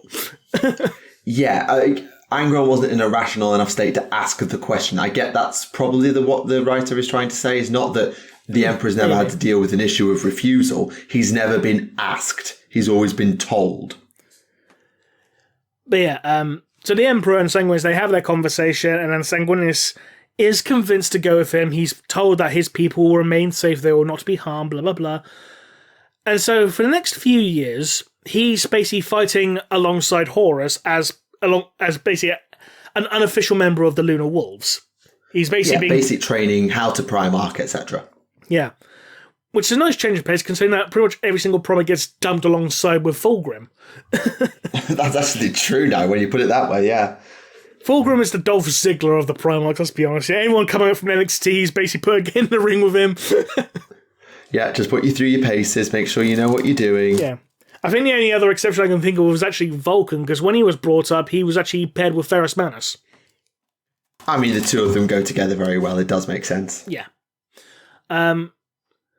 So we get to the day where Sanguinius is being reunited with his legion. And Sanguinius is very nervous because he's heard all of these stories regarding the Revenant Legions. Like, you mean they're a bunch of bastards that eat people? Ugh. Mm-hmm. Right. Shit. Fuck. This is going to be frosty. It's going to be interesting. So they touch down to where the Revenant Legion is currently deployed, and the Revenant Legion's arrayed out, in parade formation, ranked, blah, blah, blah. Sanguinius steps out of the landing craft, and there's murmurs throughout the Revenant Legion, because they're like, he's got fucking wings, what the fuck? Kind of thing. which is I mean, understandable. not an unreasonable assumption. No one's ever seen a human with fucking wings before. Let alone a Primarch with wings. Point taken. Yeah. And then Sanguinius basically slowly he's walking up and down the ranks of the legionaries until he just randomly stops at one and goes, "What's your name?" Nasir Amit. Of course. And what's your name? So-and-so. And one by one, he starts going around asking every single individual member of his legion their name. And at the end of it, he basically takes to the podium, takes the stage, and says to the effect of, "I am not here to command you. I am here to ask your permission to fight by your side." And he basically takes his sword, plants it in the ground, and basically kneels down in front of his legion. Basically, like, if you will have me, I will fight alongside you, kind of thing. And everyone was like, "Yay!" Sanguinius is just the nicest egg. He really is. Yeah, almost as nice as Vulcan, where he's not murdering little children. Accurate. I know there's context for it. If someone points out in the comments, I know it's just funny because it's Vulcan. Okay? Yeah, but of all the ways that confrontation could have gone, Sanguinius didn't try to stamp his authority and shape the Revenant Legion to his whims, which is what most of the Primarchs did. High Corax. High Corax, indeed. He comes in and says, "I would like to be one of you." And yet the Revenant Legion, I don't know who chose the name Blood Angels, whether it was them or Sanguinius or the Emperor or whatever. I imagine it would have been Sanguinius purely on the basis that his tribe was called the Blood and he is the Angel. Yeah, I can see that. It kind of makes sense when you think about it. Yeah, but I can see it's the Blood Angels changed themselves because of Sanguinius's positive influence. Those dark urges will still be there. There will be those of them who are not with Sanguinius that still drink blood, eat people, yada, yada, yada. But the power of positivity, ladies and gentlemen. It's a new day, yes it is. Positive reinforcement, acceptance, and encouragement, and allowing people to change rather than forcing them to change. It's not quite as on-the-nose rubber stamp as perhaps it could have come across, but I mean, hello, the parallels are right there. So yeah, long story short, Sanguinius is a good boy and everyone loves him and they want to make him happy. As you would. It's Sang. Yeah. We then cut back to, it's another flashback, this time in regards to Kargos Bloodsplitter. Spitter, not Splitter. For fuck's sake, why can't I talk today? To be fair, that's an easy one to get wrong. I mean, I did mention last episode, but massive box of painkillers here. Because as you may all well be aware, I am still recovering from shoulder surgery. Even though I don't have to wear the brace anymore, I still got to do physiotherapy, which is fucking painful. Yep, been there, done that, got the t-shirt when I broke my arm, so yeah. Anyway, so Kargos is basically fighting another World Eater in the fighting pits. Yep. He punches a guy so hard in the face that the guy collapses to the ground and starts having seizures. Some people in the crowd are shouting for a medic, but Kargos hits himself at an apothecary, and he's just like, "Nah." It's like, "You're an apothecary, fucking help him." It's like, what do you expect me to do? I haven't got a Narcithium, and he's got bone shards that have been splintered into his brain. He's dead. He'll be dead before I can do anything. You know? I mean, ouch. Fair, probably, but still, ouch. Yeah. So afterwards, he's basically being given a talking to by Khan, saying, you shouldn't have killed him. It's like, he knew the risk when he got into the ring. It's like, yes, but it was a first blood match, not Sanguis Extremis, you dickhead. It's like, yeah, well, tough shit. It's like, yeah, well... I mean, technically it was the first blood. It just hit him so hard that it was also last blood. What are you going to do about it, Captain? Yeah. To which Khan says, yeah, you do realise his mates want revenge. So what? So Khan hands him this little, these little coins that signify the top of bout. They want a death match, and they basically want a tag team match. Okay, so who do they want to fight with me? Your chain brother. Who's Kargos' chain brother? Nasir Amit. For fuck's sake, can that man just catch a fucking break? He seems to be in every single fucking scene, does Nasir Amit? I mean, he's a cool character. And let's be honest, he is a cool character. I love the Flesh Terror, but still. I mean, but this is the most character development he's had since Fear to Tread? Flesh of Cretaceous, perhaps? Yeah, I mean, but that's post-Heresy. I'm talking about in the Horus Heresy series. Okay, yeah, fair point. This is the most he's had in, 20 fucking books. I think he's allowed to have some. Yeah, but there's a difference between he's did all the Blood Angel bits to he's literally in every single fucking scene. But because Nasir Amit is from a different legion, they have to basically ask Sanguinius' permission, say, hey, listen, I'm in a bit of a bind. I need to have Nasir Amit fight with me in a fight to the death. Can you authorize that, please, Mr. Sanguinius? And Sanguinius is basically just like, I'm not too happy about this, but, you've made your bonds with this other legion. If that's what they dictate you have to do, then go do it. But I'm going to be still very upset with you for doing it. Oh, well.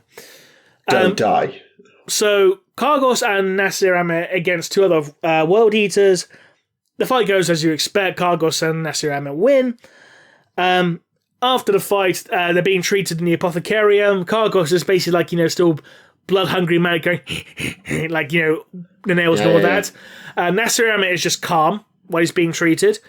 Angron and Sanguinius both enter the Medibay, and Angron's basically like, nice, essentially, his response to the equivalent of. Well done, yeah. Yeah. And Sanguinius just basically just looks at Nasir Amit and goes, I'm disappointed in you. He's like, I know, Dad.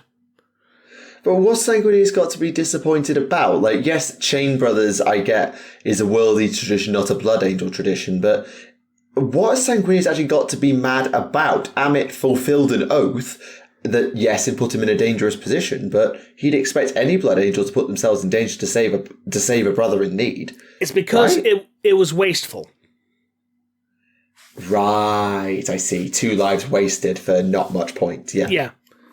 Got you. And basically, Asterios like, yes, I know, I'm sorry. He doesn't actually say I'm sorry, he just goes, I know. But you can tell he's basically like, sorry, Dad. Yeah, I get that. Afterwards, we cut back to the present, to Nasir Amit, who's now behind the Eternity Gate.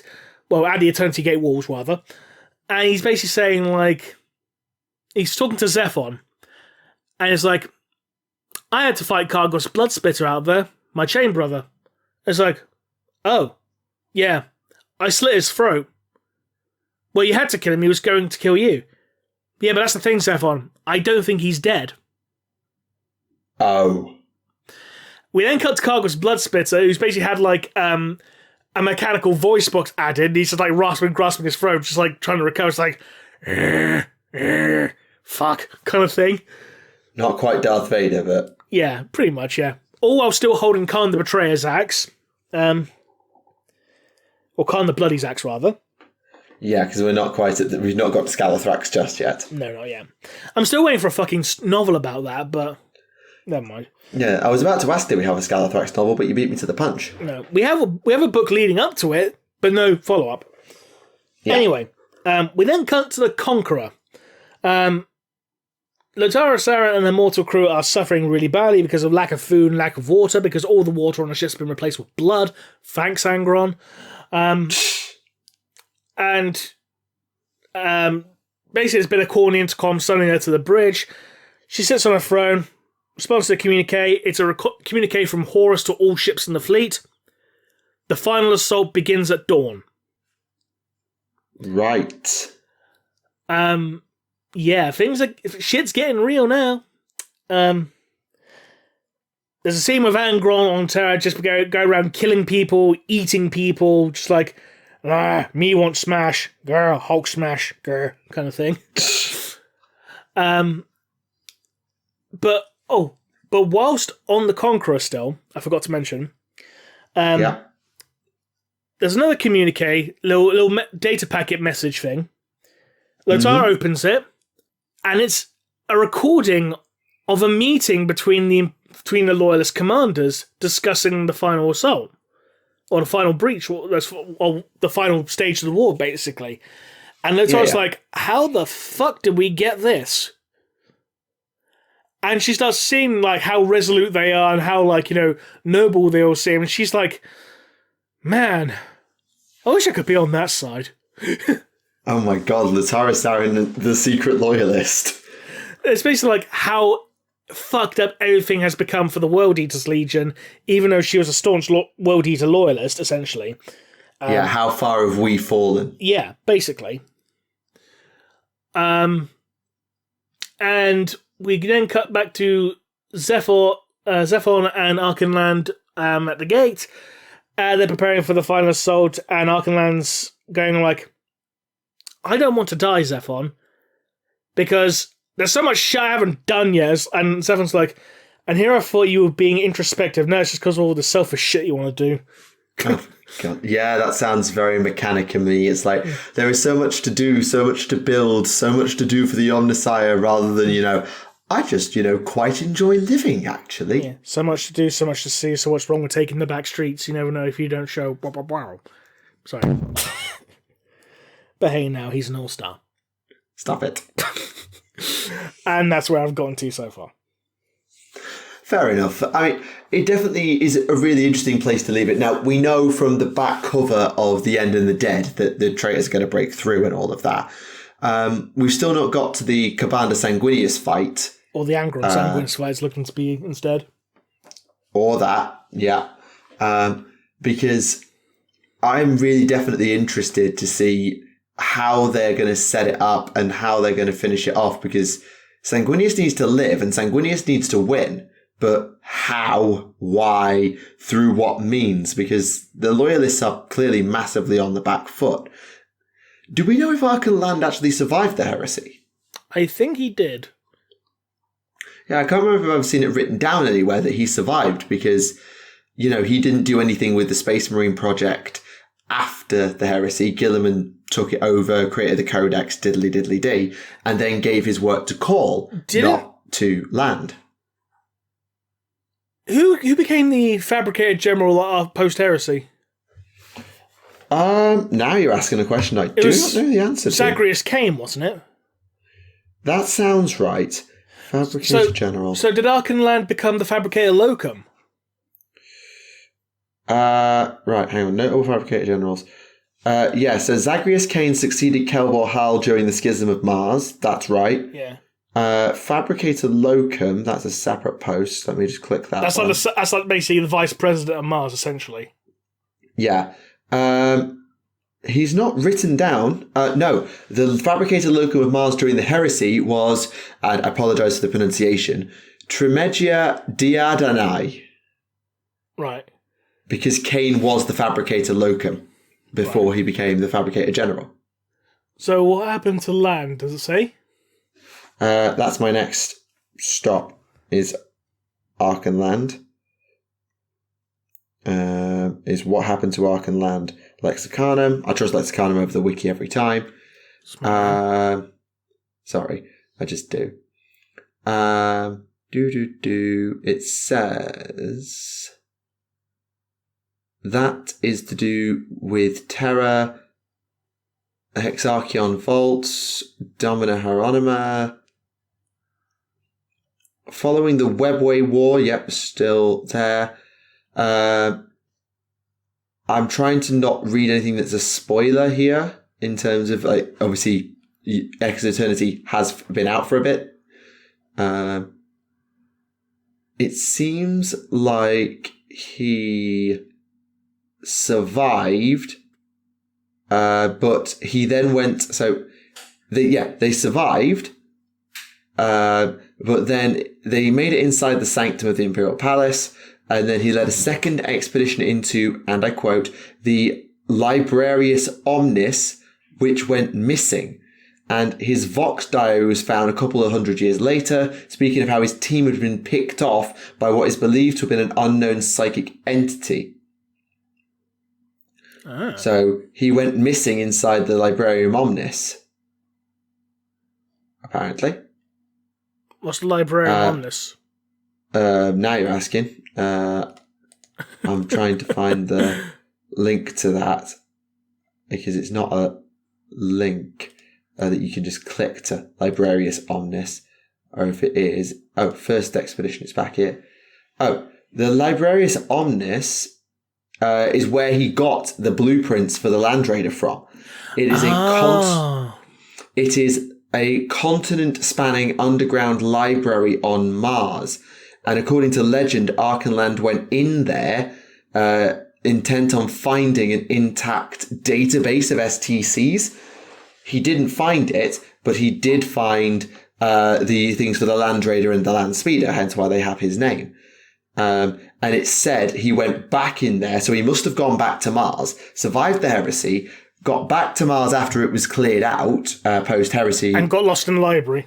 And, yeah, got lost in the library, and killed in the library by the sounds of it. Mm. So, no, Archenland is going to make it out of this. That is confirmed. But, yeah, it's definitely interesting. And I've actually read an accidental spoiler because I was looking for all that, because it does talk about what happens to him at the end of Echoes of Eternity. But, no, that was good. Good to know. Right. Close spoilers? Yeah, so welcome back to those of you who skipped the spoilers. Still can't believe Sammy Guevara hasn't been sent home yet, but hey. Yeah, and now we've got Andrade in a mask versus career match. I thought they changed that to a Trios Championship match instead. Oh, did they? I just saw an article about it. They might have rebooked it now. Never mind. Make your bloody mind up, Tony. I can't. I don't know. I saw mask versus career. I think it may have been changed. You may be right. Yeah. Anyway. All I know is that it's Bound for Glory tonight and Bobby Fischer's making his in-ring debut there. But hey. Sounds like fun. And Paige versus Mox in about 12 days. That's going to be so good. Nice. Right. I am just having a quick flip through some questions, just in case we've got a few. We seem like we have a few, because there's quite a lot of questions, which is good. Makes a change. Though in fairness, I know a couple of them were posted after we recorded. Like literally, one was dropped like 2 minutes after we finished recording. So yeah, that does happen because I'm sure most people know from watching us a while. We film on a Friday, so and then it releases on the Wednesday after. Therefore, there is a gap in which people can leave comments that therefore we didn't see and get to answer. So, shall we do some? Yeah, might as well. Question 1: Why does Sammy Guevara have such a punchable face? He does. You have to admit. He does. Right. Leave a comment down below if you think Sammy Guevara has a punchable face. Actually, there's a very funny comment. This week's episode of Comment Below was interesting. Has been left on the last episode, which I thought was quite funny. Because we do say it a lot, don't we? I mean, we said it like about 12, 13 times last episode. Oh, right. Fair enough. Yeah, I wasn't keeping count. Yeah, an arena count, it was something like 12 or 13 instances. Jeez. Right. Okay. That's about Fabian Guelfrain. I'd rather read Godblight or double check how Godblight works before I go any further into that one. Okay, here's one. We talked about Cole Swain the Lion earlier. If Lion did return, let's say, how likely do you think it would be that the Dark Angels would try and hide the fact that the Fallen was still around? Because, and I quote the commenter, I can't imagine he would be too pleased if he found out that they had Luther for 10,000 years and kept him alive. Well, in fairness, in terms of the Dark Angels who knew about Luther, it was literally like only one. Like it's only the Supreme Grand Master who knows about it. If you discard the entirety of the Disciples of Caliban chapter, who apparently all know as well. Yeah, but it's just the fact that. Point, but yeah. But like, why didn't they? Like, Lion, I'm sure if Lion's like, oh, by the way, we kept Luther alive, and we went to see him every year or every 100 years or so. Just thought you ought to know why. Why didn't you kill him?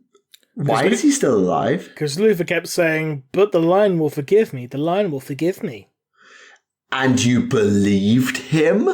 I mean, I know you were deprived recently of my fabulous intellect for 10,000 years, but really? For a minute, I thought you were going to say you were deprived of my fabulous hair for 10,000 years.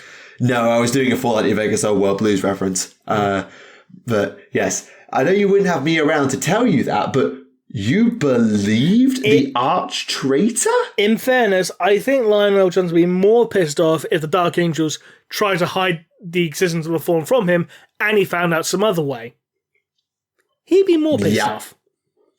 Oh, yeah. But would the Dark Angels try and hide it? By the way, yes, all those traitors who were with you on Caladan, they all disappeared after you and Luther got done fighting. No. I'll tell you what would be the funny thing. When Azrael turns around and said, I may have been the one responsible for blowing up Caliban because of time paradox shenanigans. Go read the Unforgiven novel trilogy. Oh, that absolute BS. Yeah, I remember. Yeah. What do you mean my son from the future blew up my planet 10,000 years ago? Yeah, and also, you've done such a bad job of mopping up that there are Dark Angels that I served with, that I recruited into my Legion, who were turned by Luther, who are still out there, and you were so incompetent that you could not find them for 10,000 years? I mean, it's Dark Angels. Incompetence is, kind of their thing. Hey. I mean, yes, fair point. This is true. Do you remember when a Fallen turned up on the Angels' Absolution homeworld? It's like, we can't exactly go hunt a Fallen on their homeworld. I know, we'll get the town to do it! Yes, stupid bullshit Dark Angels being idiots. Standard fare. But no, I would actually be quite interested to see how that conversation would go between Azrael and Lion about Luther and Cypher and everything else. And just be like, wait, what? Hang on, what? Seriously, what? No, you're going to have to run that one past me again. Supreme Grand Master. What? Wah, wah. Trombone noise indeed. Right. Do you think the Space Wolves need a new character to shake their lore up? In my opinion, it's gone a bit stale and needs a swift kick in the tail. Quote the comment. Don't they actually have the most characters? Logan, Aryak, Njal, Lucas, Ulrich, Canis, Ragnar. Murderfang. Yeah, that's technically a named character. That's 8. Yeah. I mean, of the non-codex chapters, it's certainly the most. But I mean, the Blood Angels have a fair few. Dante, Mephiston, Corbulo. I know Tycho's dead, but he still technically kind of counts because you can use him. Lamates, Astarath. So they've got 6 that I can call literally the tip of my tongue. The Dark Angels have Azrael, Ezekiel, Belial, Samael. What's his name? Asmodai, the Lazarus. That's the one I was looking for. Lazarus. So that's another 6. The Black Templars, admittedly not so much. You've just got Helbrecht and Grimaldus and the Emperor's Champion, so fair enough. But no. Do they need a new character? No, but is the Space Wolves lore a little bit stale? Yeah, a little bit. I enjoyed reading Wolf Time, and I thought it was really good as to explaining why the Space Wolves are where they are at the moment. But in terms of, they're still wolves doing wolfy things in wolfy ways and getting on everyone's nerves, and especially getting on Gilliman's nerves, and dealing with Magnus. They're still in exactly the same place as they were before the Great Rift, except they've got new Space Marines now.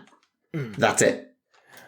I was going to say, instead of making a new character for the Space Wolves, why don't you just go down the route of bringing back an old character who's not been in the lore for a while, like Ranulf, the Space Wolf who was bigger and stronger than Lehman Russ.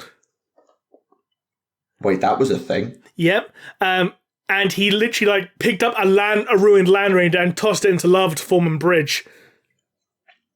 Oh my flipping god. And he ended up holding off an entire orc army by himself. And when the Space Wolves went to recover his body, they found his body had been enshrined by those because he put up such a good fight. They made a little shrine out of his corpse. God's sake. But really, do they need a new character? I think, no, you're absolutely right. I think reintroducing an old one, because what they did with Ragnar was they primarisized Ragnar and then did nothing with it. Like the concept of the Rubicon Primaris, and given the disdain the wolves have for it, I know Ragnar's a little bit less concerned, but there's a moral dilemma there for the very much anti-Primaris space wolves. I mean, like, are we going to willingly use this technology from Guilliman on one of our own? Are we comfortable doing that? Like, that's a real moral dilemma that Logan wouldn't handle very well with Ragnar incapacitated. Don't know. Just wait until they Primarify Bjorn and get him out of the Dreadnought. Fuck that. That's one thing about Primaris I still don't understand. Because considering Dreadnoughts are supposed to be like, oh, he's too wounded for surgery. He can't be healed any other way. We need to stick him in a Dreadnought, which is basically a life support machine with guns. But now Primaris are he's too far gone for a Dreadnought, but he can still cross the Rubicon Primaris, which has like a 96, which has like a 60% mortality rate. That doesn't. I think that's why. Yeah, but that's still stupid though. No, but that's why they haven't done it to Bjorn, is what I mean. I know, but it's still stupid. Like, too far gone for a Dreadnought, but not gone far enough for a Primarisification. Yeah, that doesn't make that. Like, if you're too far gone that you have to be put in a Dreadnought, that should be the end of it, regardless if you're Firstborn or Primaris or whatever. And you got the fact they have Primaris Dreadnoughts backs that up. Yeah, but the thing is, Primaris Dreadnoughts, they're not meant to like permanently inter a warrior because Primaris Dreadnoughts kill the fucking pilot. They do. Because the Mechanicus don't realise, oh, you mean being a battery's a bad thing? Could have told us, we didn't know better. Because we're fucking morons. The Mechanicus are indeed morons. Yeah, Mechanicum superiority, there we go. But no, I think the reason that they haven't Primaris Bjorn is because of the exact reason you just mentioned, the mortality risk. It's stupid is what it is. It's stupid for them to do it, but also the risk of killing Bjorn the Fell-Handed is way too high.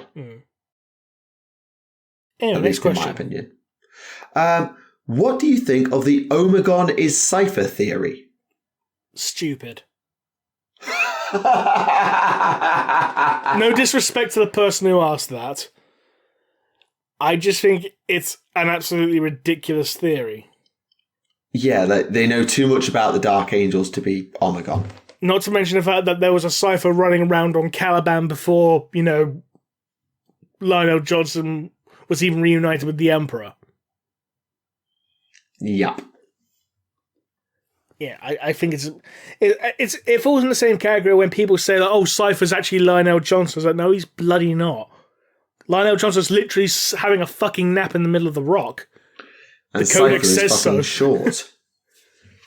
Not as short as that one Imperial Fist who's only 6 feet tall, but still small.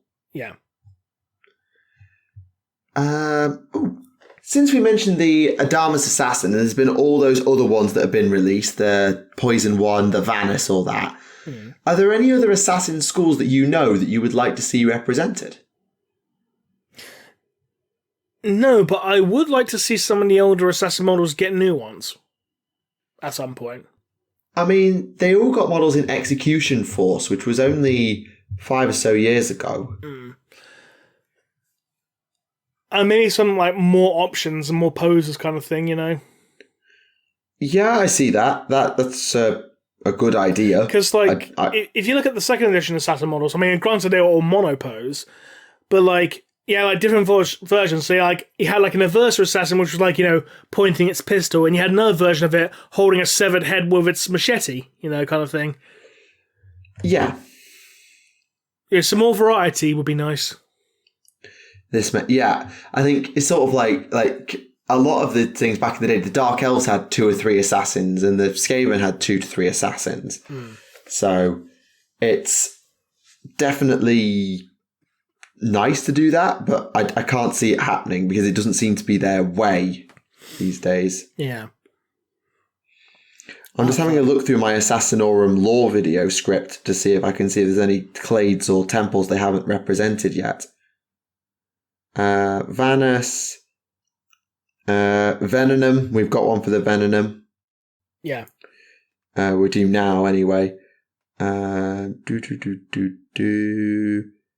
Mayrorus, but they went extinct because of Legendstrass. That was from the Lysander 7th Retribution novel. That was a weird thing. The bioweapon assassin that could lay eggs and absorb mutations. Yeah. Weird. Basically the Cronenberg Temple. You know what a Cronenberg is, yeah? I think I do. Basically, think body horror. Oh no, I'm thinking Kronenborg, which is an alcoholic drink. Sorry, no. The alcohol temple is like we get people to drink drive or something. I don't know. Nope. But temples I can think of are Vindicare, Calidus, Aversa, Calexis, Venenum, Vanus, and Adamus. Or Damus, way you pronounce it. Yeah, there are no others. I mean, that video is it's about 5 years old, so there might have been more that I missed. But when I wrote that script, I went through all the assassin temples I could find. Yeah, and I'm pretty sure Damus is one that's literally only just been created recently. Invented. Yeah, I'm not saying it's an ass pull for this particular miniature, but it's certainly. I mean, it is. Let's be honest. Yeah, it's an ass pull. Mind you, we want to release a classic Rogue Trader homage, and we need to justify it. There we go. Yeah, I think it would be nice, maybe, as a character series model, if they ever did the Grand Master of Assassins. I know they don't really go anywhere. What, Malcador? Oh, yeah. It's Malcador, isn't it? I forgot it was Malcador at the time. Sorry. Though a Malcador model would still be lovely, please. As much as that wasn't the point of the bit, I would still love a Malcador model. Literally just want to release a Horus Heresy 3rd edition, and one of the scenarios in it is just a game of regicide between Magnus and Malcador. Agreed.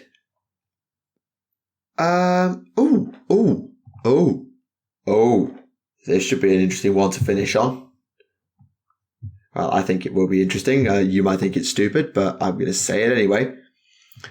Do you think GW should turn the Emperor into a series of avatars a la Kane and the Catan? It's like when the throne eventually goes and his body goes with it, take the idea of breaking it apart into shards and they become avatars of the Emperor. Or the shaman souls that were in the Emperor break apart and develop identical forms. Star Children, if you will. I'm really not a fan of that idea personally. Because, if you're going to have individuals with, the power of the Emperor, you might as well just bring back rules and models for the Sensei. His actual children. Yeah, I'd be down with that too. I'd be more down for them, bringing back tabletop rules for the Sensei for this edition, or for next edition, whichever. Yeah, I mean, I don't think they're ever going to break the Golden Throne. Let's be clear. No, GW's stock price gets really fucking low. No, but I think doing that is we are ending Warhammer 40,000. You do that and Warhammer 40,000 ends. The lights are out and the long dark has come. It's over. This is Age of Emperor. And people start burning their armies. Again.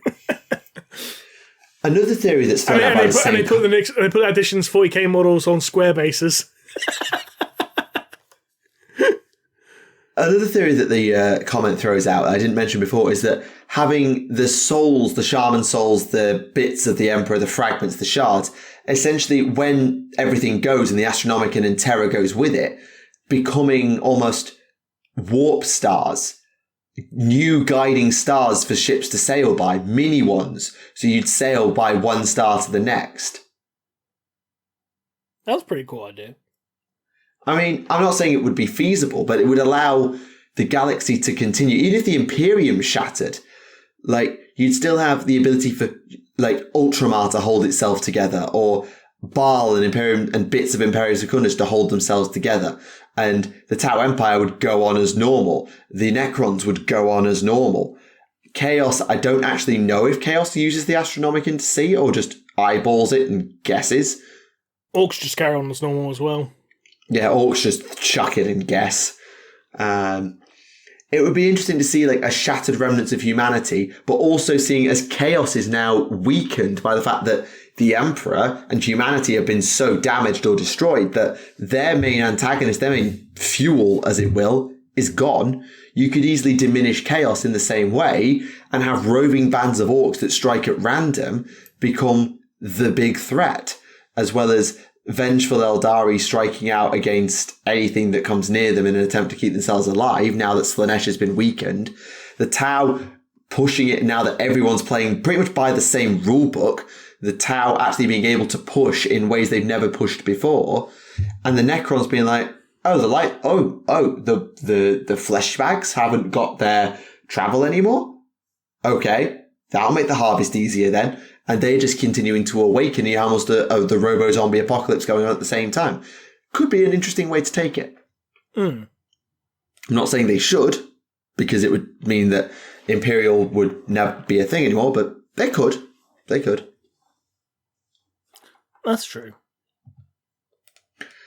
I think there are a few other interesting questions, but I'm also conscious of how long we've been rambling on. And, we've not quite hit 2 hours, but we're close. So then, You all right? Yeah, I'm just thinking there's a question that jumps out to me of, I really want to ask this one. There's some good questions here. Don't get me wrong. There's some one that's jumping out. Like, I really want to ask this. I really want to do this one right now. In terms of like for a last question to end the show on. So I think on questions, we'll leave it there for today. Fair enough.